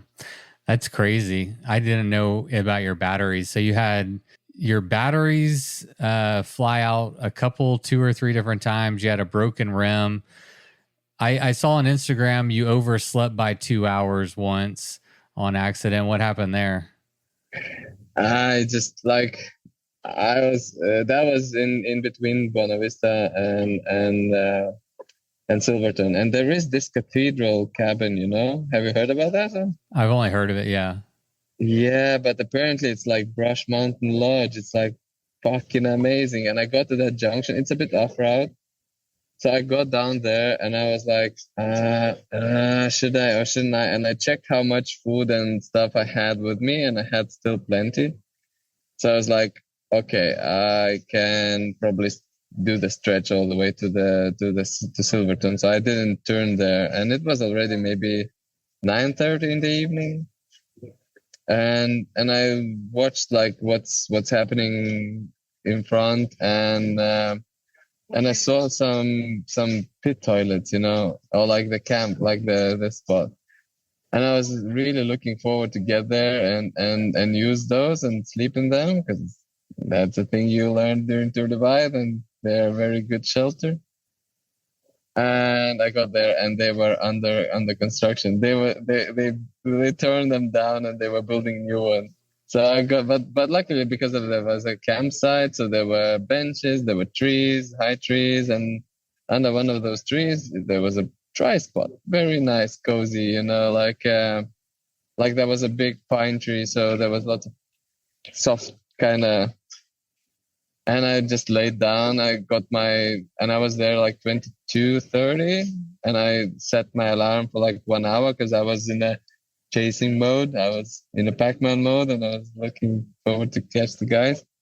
And yeah, woke up after an hour, the alarm went and I turned it off and I was like daydreaming of how now I'm gonna push. And and I wake up like 2 hours later. You Or were like racing in your mind and you thought you had already left. I left. I packed and so again, this is like this stupid shit happening where kind of, but this time my body didn't, my mind was awake, but my body wasn't awake. And that's the difference with that hallucination that I had in Tour de Wine. So, so I just overslept. And, but the other thing that is really also worth mentioning is that Sergeant's Mesa, man, that was a scary thing. Because that's where the storm started, the hailstorm, and the lightning. And I heard about the lightnings and storms in Colorado Trail, but I never thought that they can be that cruel or big and scary. Because I was walking. Luckily, I wasn't in a very open area. There was like trees around me, but the lightning struck just like in a tree that was like 30 meters away. I mean, I got electrified. My Garmin was fully charged and my phone charged. No. That's how you were able to win. After that, you just had Energizer Bunny energy. I had energy to go fast during those baby head rocks. This is another name that I love to hear. Yeah. Baby heads. What the fuck? You're riding over baby heads. I don't know. That's what we've always called them. I didn't know other people didn't call them that. I mean, they can, size of apples. They can be apple stones, no? No, baby heads. Baby head sounds better. Yeah, I understand. No, but so the lightning there struck, and then the hailstorm started soon after, and I kind of knew that the hail storms are usually a bit of a local happening. So I mean, you can have it on one side of the mountain, but on the other side it can be sunny and nice. So I just tried to push through and get to the other side, and I was a bit reckless. I can use that word on the downhills, and I crashed a bit heavy. And I know now that I have a broken rib, and but it's like you can't do anything about that. So I just had to. And first days it's not so painful, so I just finished with it, and it's just getting more and more painful now. Well, you said that way too understated. For anyone who didn't catch that, he has a broken rib. You were just gonna let that slide, but I'm not gonna let it slide. When did this wreck happen? What mileage? And I don't know which mile was it, but like it was like not so far after Marshall Pass. Like you kind of start riding in those Sergeant's Mesa, and So how much of the race? Like how many days or hours? I don't know where Sergeant's Mesa. 2 days, like 2 full days after. Wow. So now you and Uba both finished a race with a broken rib. Y'all have something else in common now. Yeah, we love it. No, but it was like, as I said, like in the first days or the first hours, it's like Uba's case was way more terrifying because he punctured the lung as well. I just broke a rib, so and I I know from experience, not the first time. So you can't you're not gonna put a plaster or anything on it. So it's just like you have to kind of get through it, and it's gonna grow, and it's just like inconvenience. So I couldn't sleep on one side because that was a bit more uncomfortable, but the rest was okay. Oh my gosh! So did you have any thoughts that maybe you broke a rib while you were racing, or do you think you were just thinking it was bruised? You just took a bad hit. I knew because when I was getting up, because that was a pretty bad hit. Like I hit some stones pretty bad, and I was like a bit out of breath. Like when you hit it, Yeah. And then I was repeating to myself, it's not worth it. It's not worth it. Take it fucking easy.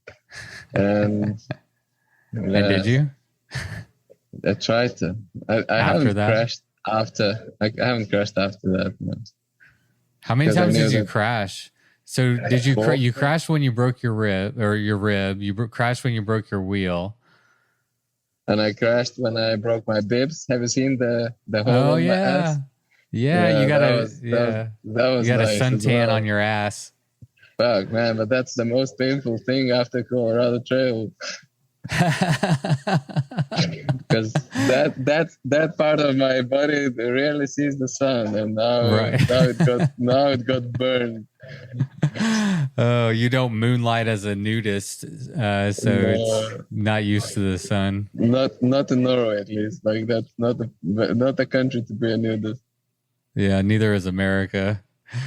Oh man, that's- in New Mexico, I wouldn't wear anything. Like in New Mexico, Arizona, probably I will be riding naked. Like I should get some sun on my skin in the places where they don't see so much sun. Now you know. This is one more race prep you can do for future races. So if you crash, you won't be so exposed on your bum. Man, Yeah. this is. Yeah, no, I crashed a bit too much. I mean, it's a gnarly trail, and you're pushing it. And it's a hiking trail. At night, it is really like, because you come into sections where like the couple of crashes I was like bailing out, like, when you jump off the bike and you leave the bike to kind of find its own way. Yeah. So I'm surprised. Like, I really amazed by both tail fin rack, because the fork got hit by quite a few times. I'm afraid I haven't washed my bike yet, so I'm even like it's gonna be painful to wash and see what's behind the dirt, because there's gonna be probably some marks and scratches.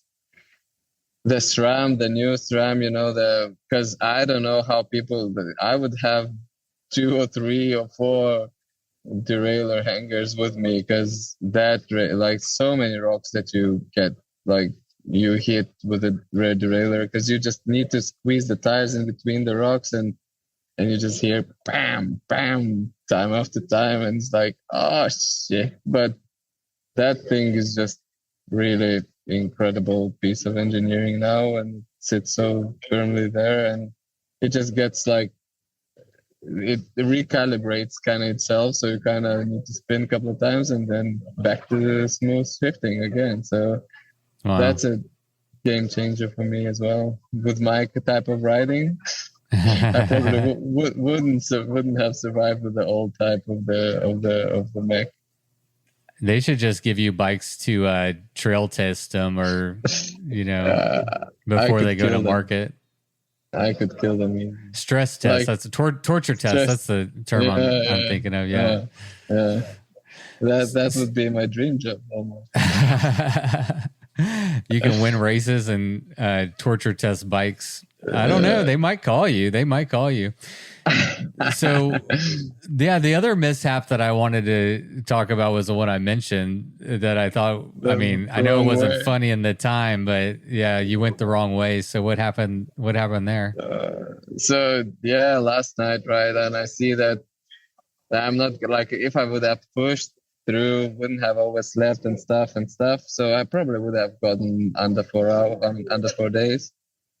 But when I realized that, and I knew that it wouldn't change a shit, because we had like fire detours and the FKT is kind of not eligible. And at that time, I didn't know what's going to happen, like when I'll finish with all these FAQs. But so I decided to get a sunrise up in the mountains, because those things there are out of this world, man. When you ride the trail above the tree line and you just see the sun coming, what a feeling. And it's like completely silent, no wind, nothing. You just heard some birds and the sun's coming. And when the first like sun glory hits you, dude, this is why we ride bikes up there. I mean, this is I couldn't miss that. So I thought like, okay, I'll sleep an hour or two, and I'll get riding before the sunrise. I was about like to hit the very top, the last ridge before you kind of start descending towards Durango. And yeah, I climbed up the trail, and I was like, yeah, now it's kind of, I'm gonna look for a spot, and I found a nice spot, and there were some trees, but the trees were on the other side of the trail, and I flipped the bike around because I didn't want to put that with the drive side towards the trees. Nobody does that, right? Nobody does that. Nobody does that. Nobody does that. And I flipped the bike around, put the bike, got in the sleeping kit, slept, woke up, packed everything, got on the bike, and the direction the bike was parked. I mean, what? And that was all the climb, right? And I was descending, and during that night, I already had many of those like deja vus, like I've been there, like shit, I've seen this before, I've been there. And then like so many fallen trees, like and not, I don't know how long I've been riding. Like I descended almost the full climb, and then kind of the pointer on Garmin came up, that I have to turn right there, because that motherfucker also didn't warn me that I'm riding the wrong direction. It just kind of started to navigate me the direction I was going. Did it do the thing where it automatically reroutes you? It just kind of follows the same route, like, because I'm riding backwards. So he started to navigate me. I probably would have ridden all the way back to Buena Vista if I would. But then this warning about the turn came up, and I see that I've been there. Like I see my marks, because when you ride past the marks, you leave the mark on the tracker. And I just stopped and I zoomed out, and I was like, then I got awake. Then I mean, because the files were too big, so it kind of didn't sync with my Garmin yet. But when I'll come back home and I'm gonna upload the Strava files, I probably got a KOM on that climb. I'm pretty sure I did it fastest, because that was panic climbing. That was a proper warm up. When I got up on the top, I was like, "Fucking hell!" But later on, I could. Go ahead.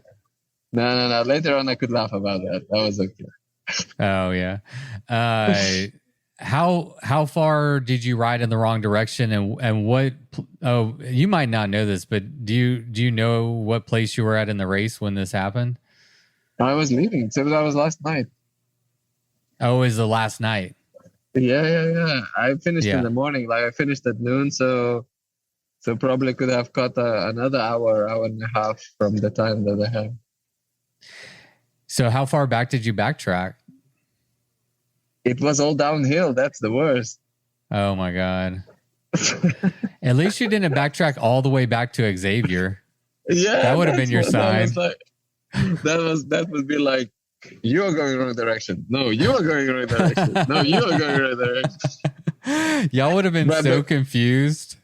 But and the story in my head that was going around, that was when Lel did the same in Ram, wasn't that? Where the guy also who was leading was riding in the wrong direction, and she met him, and then they rode together, and he kind of offered her to split them first, but she said like, no way, I'm gonna smoke, Yeah. That was like 2016 or something. That was a long time ago.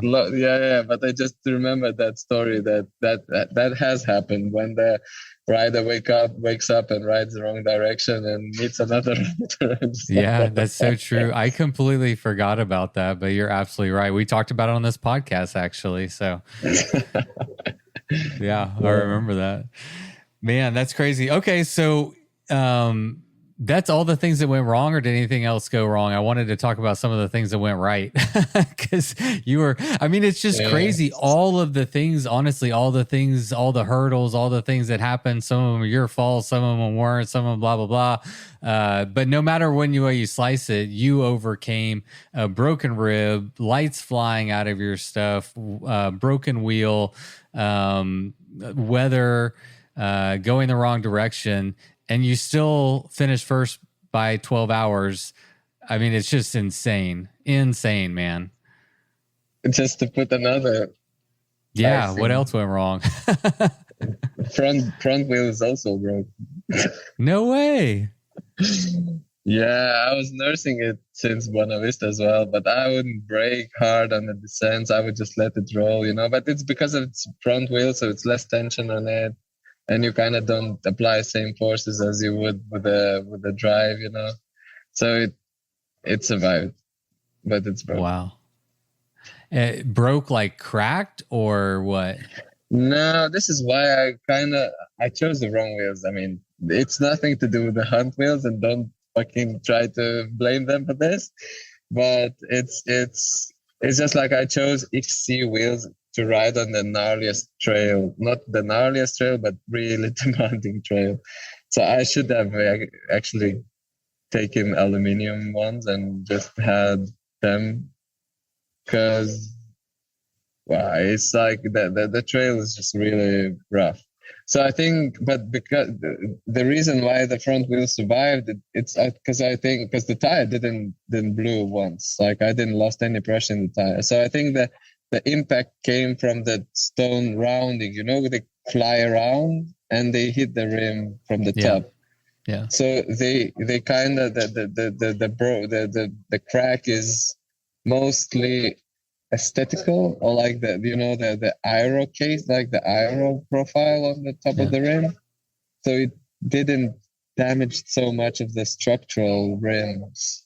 So that's why it's slightly out of trim, but the tension in the spoke was still there. And because it's the front wheel, so I could follow it closely, like what's happening with the wheel. Is it wobbling more and more? Or is it just still the same? So yeah, but that's also part of another shit. Amazing, dude. Amazing. What went right? What were some of the highlights, your favorite parts from the trail? The trail itself. That's what the whole thing.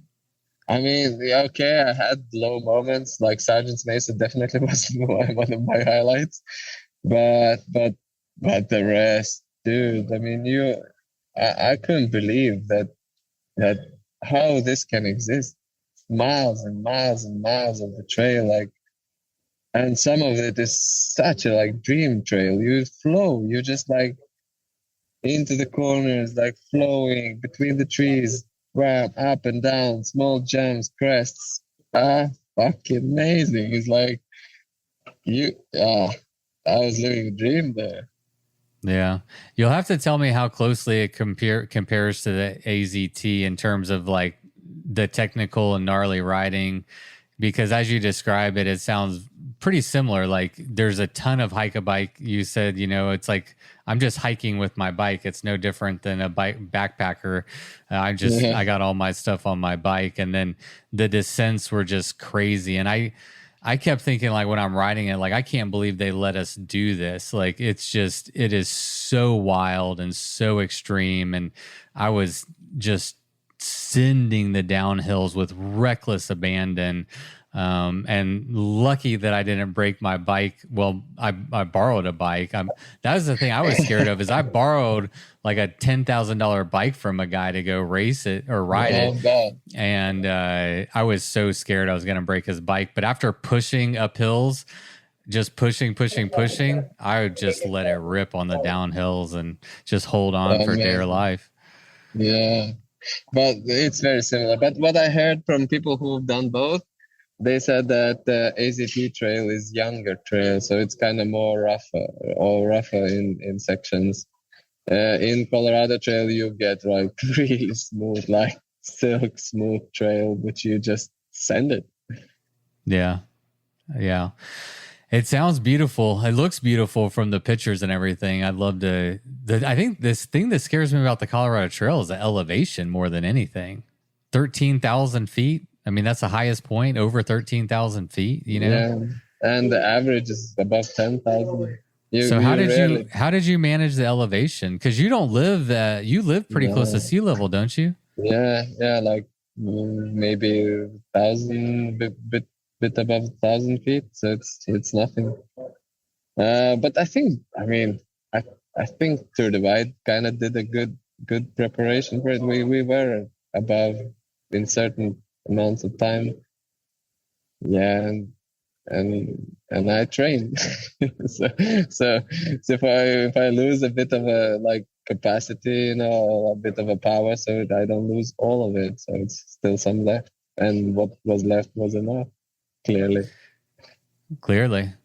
All right, I'm going to ask it again. What was your highlight moment from the Colorado Trail? We spent a lot of time talking about all of the things that went badly, but what are some of your favorite memories or experiences from this year's Colorado Trail? The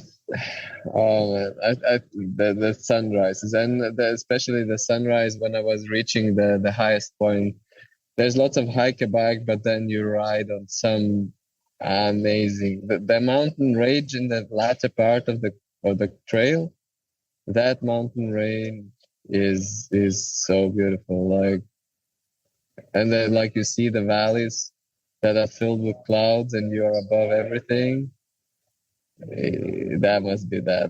That is the highlight. And the food, you have snacks. You're snacking all the time, having good time. I love to watch all these chipmunks in all sorts of sizes. Chipmunks, they're bigger, they're smaller, they're the ones squeaky, the other ones are silent, and yeah, I would share my trail mix with them.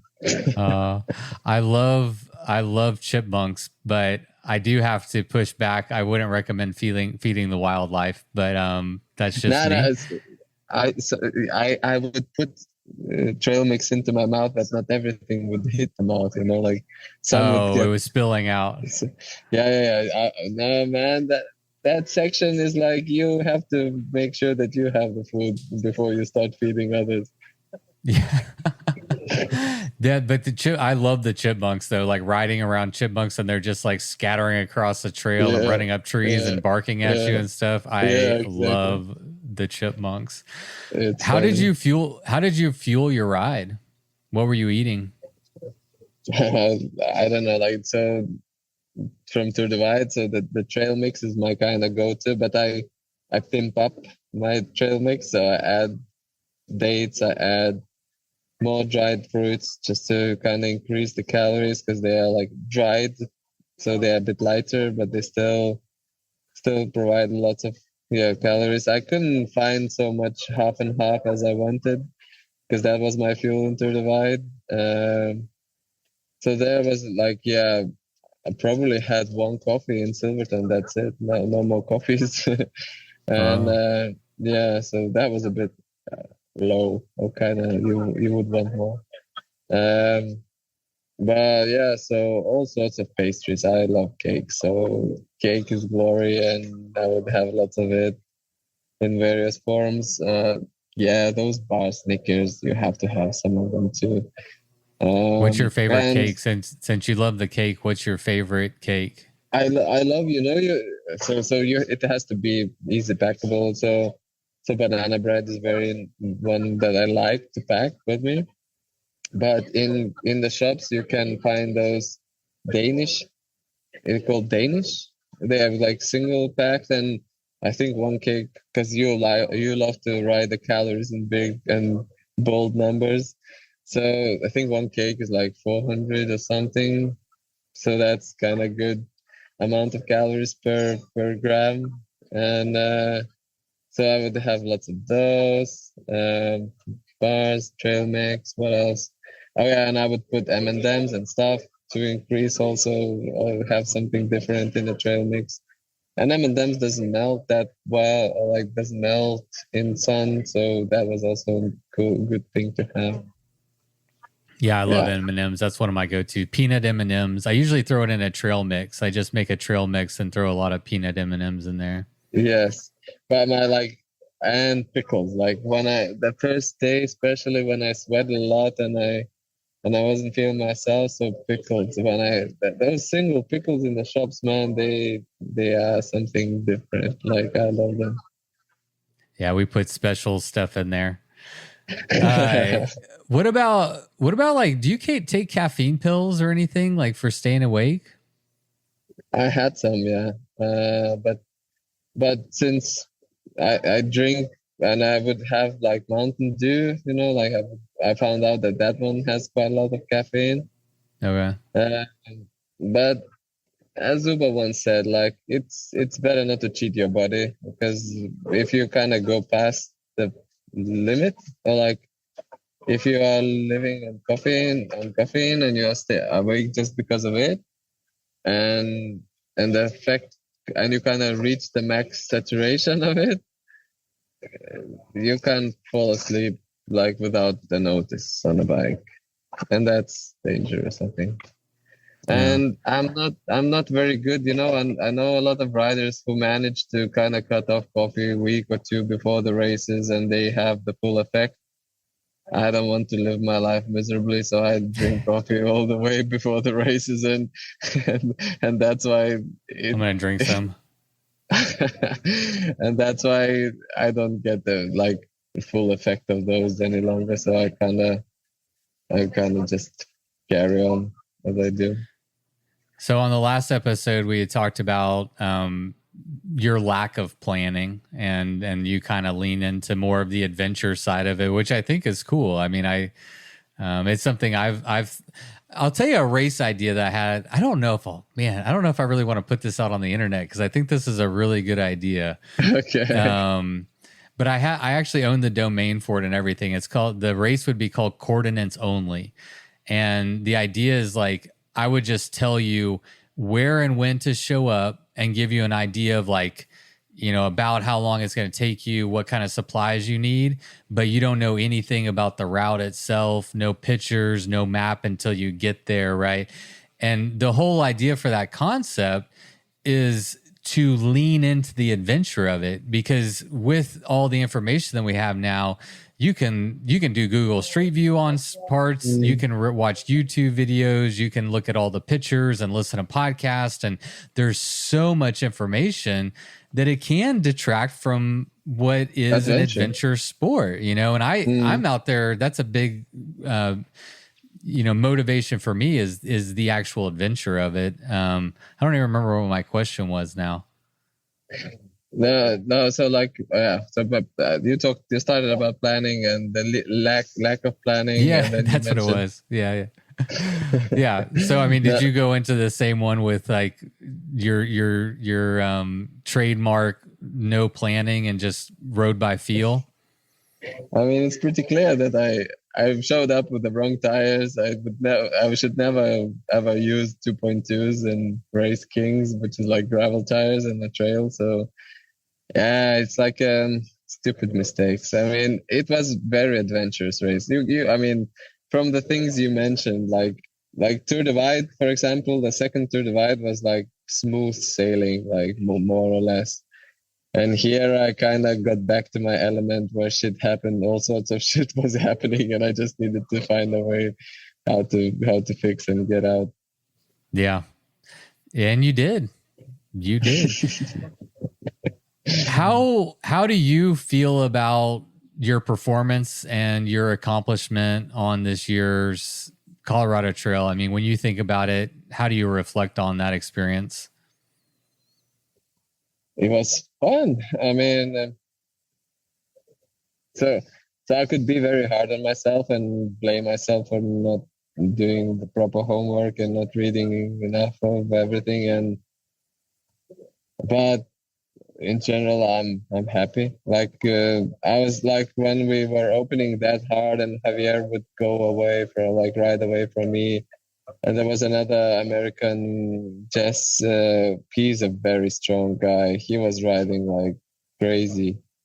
So they were like pulling away, and I would like, okay, you guys didn't do Tour Divide. I just need to kind of shift down in the gears and just hang on there for my dear life. So I thought that I'm a bit shit, like because of the Tour Divide probably wasn't completely out of my system, and because of the Bright Midnight and all the organizational stuff there, that wasn't the best like recovery. So I was really like not feeling.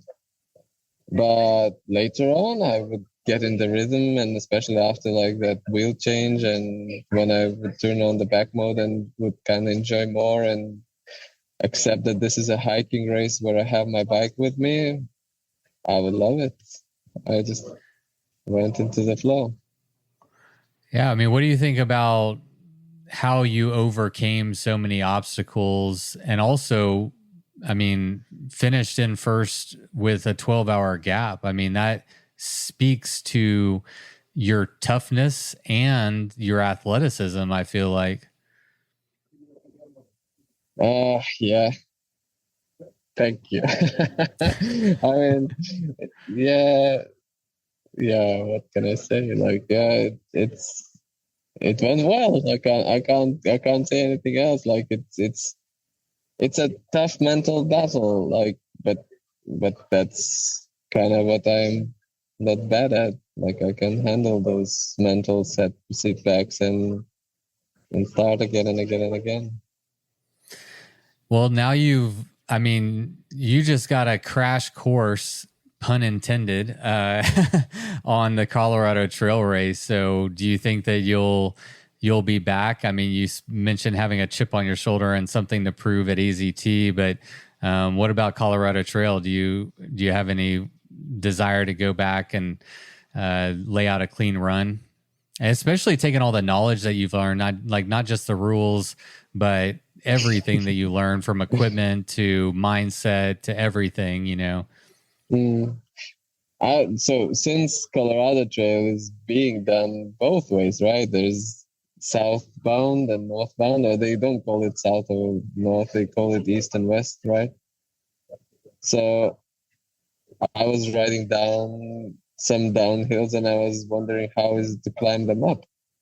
Doing recon. So I might not be done with it, but I don't know when. Yeah.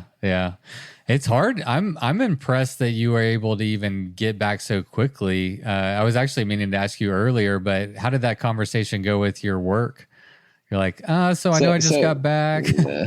No, dude. So that's why I can do this shit now, because I'm a freelance nurse now. I'll take shifts when I stopped I downgraded myself from being a manager to just being a nurse. And now I'm only taking shifts when it suits me, or like when I'll be hungry. Okay. Yeah, we talked about that when we first chatted, but I guess I didn't. Yeah. I know you downgraded from a manager, but you're a freelance nurse, so you can kind of pick and choose when and how much you work. Okay. There's going to be periods during the year. I mean, I can't race full year. That I know. I mean, I my body can do a lot or can absorb a lot of stress, but there are limits. So I don't want to race everything in 1 year and not be able to walk next year. So I still want to keep some of joy and hungriness for racing next year and motivation. So that's, yeah. But I'm off the leash now, yeah. Because like now in 2 weeks' time, on the 1st of September, I'm going to start Badlands. Really? You're doing Badlands too? Yeah. Wow. What? Just for fun? I mean, were you already signed up for it and you're like, oh, I might as well stay signed up? Or are you using that as also part of your training block leading up to AZT?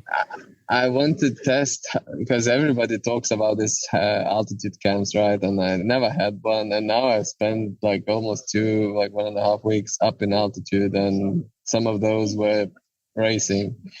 So I want to see how my body gonna respond to that. And 2 weeks time is kind of the window everybody, or at least I heard people mentioning, that you kind of get the most. benefit out of it, and Badlands exactly fits the schedule or the frame. And Trek has launched the new Checkmate, and they're gonna take some pictures there. So there's gonna be a couple of hits in with one shot. Okay, so we got today's August 20th, and so you said that's September 1st? Yes. Holy shit, man.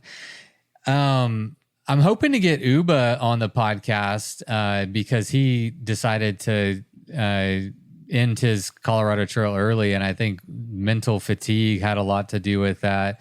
So, I mean, there's two things that you're battling with a big calendar, with big races.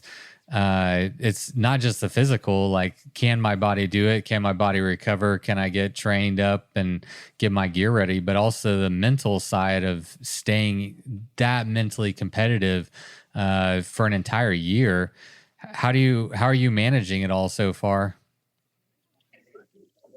That's what we talked about earlier today. Like, I don't put myself problems where I haven't met them yet. So far, so good. I'm fine. So far, so good. So I just try not to complicate things, and I'll deal with them when they come. Yeah. So what were your goals be going into Badlands? Have fun, like always. Like I've been there 2 times before, so it's nothing completely new to me.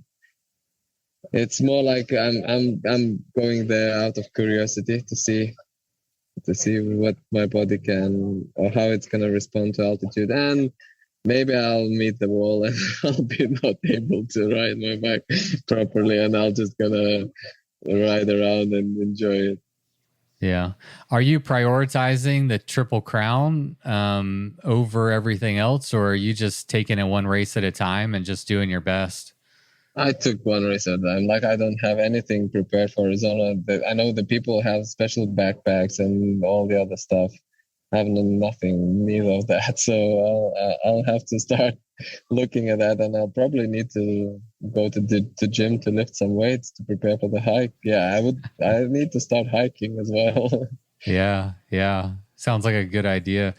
But that'll be the biggest gap in your calendar this year between Badlands and AZT, right? Don't worry, man. I'll find something.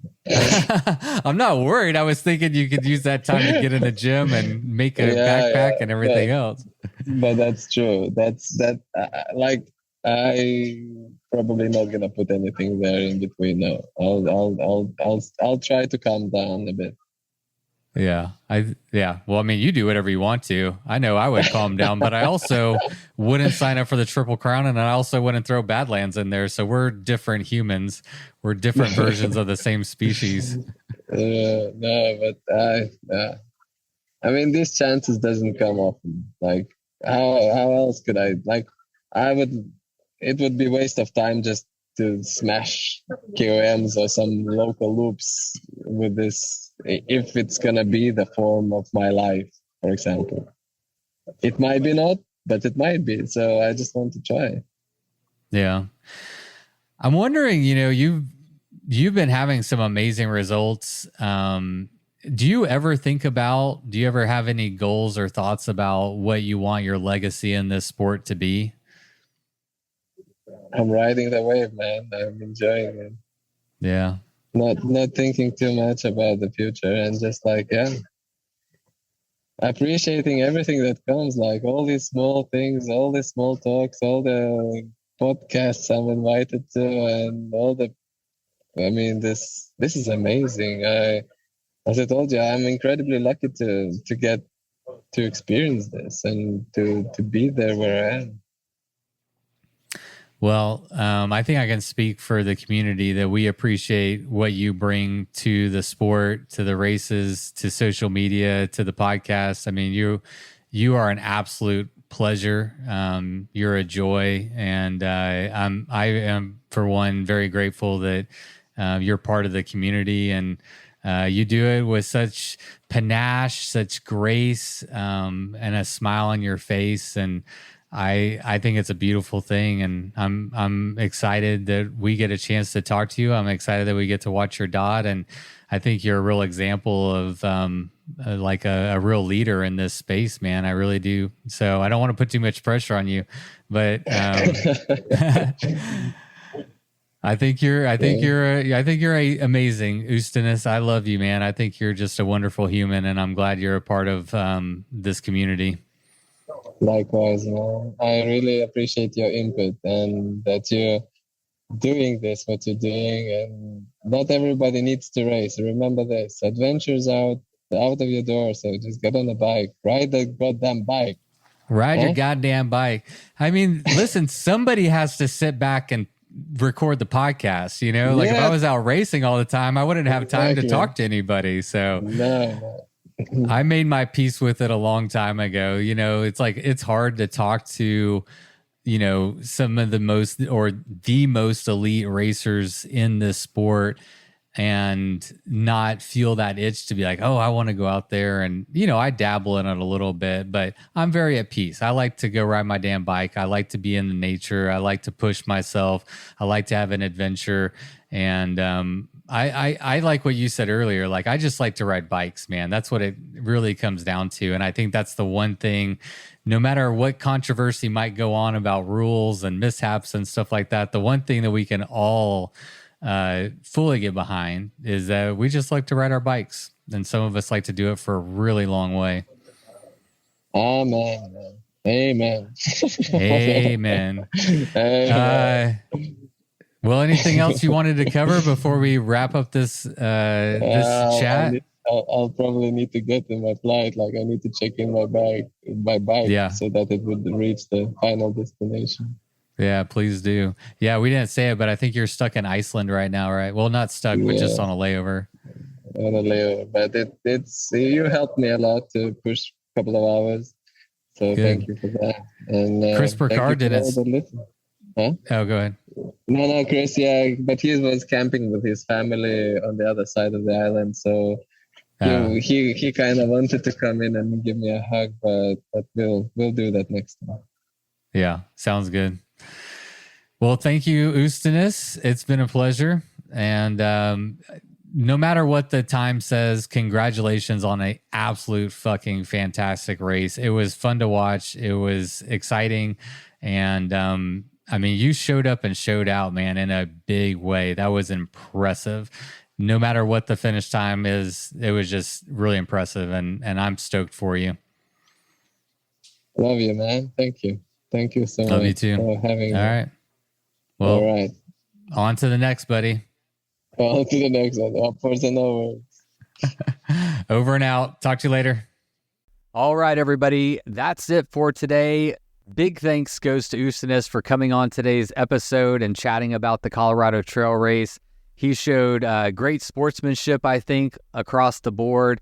Of course, it didn't go down the way he wanted it to, but you got to admire the guy's endless optimism and positivity, and again, just his sportsmanship. He really is a class act, and I appreciate him as a member of this community, and I appreciate him coming on the episode today and sharing his experience.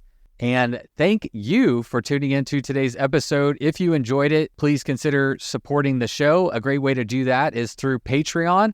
And another great way to support the show is by supporting our advertising partners that see value in this show and you as a listener. So for more information on how you can support this podcast, please visit the show notes. All right, friends. Well, that is all I've got for you today. Thank you so much for being here. It is always a pleasure. And until next week, you know what to do. Go ride your damn bike. It was the middle of the night. You grabbed your knife and you held it tight. The sounds of beasts kept you awake. The sounds they made kept you afraid. In the morning, you packed your bike. Memories forgotten from the previous night. You rode faster than ever before. Was it your imagination or merely folklore? Fear turned into strength as you pushed further. Every pedal stroke stronger and firmer. Your bike feels weightless. Your yourself just a few more miles. Bikes. Oh, death. Bikes.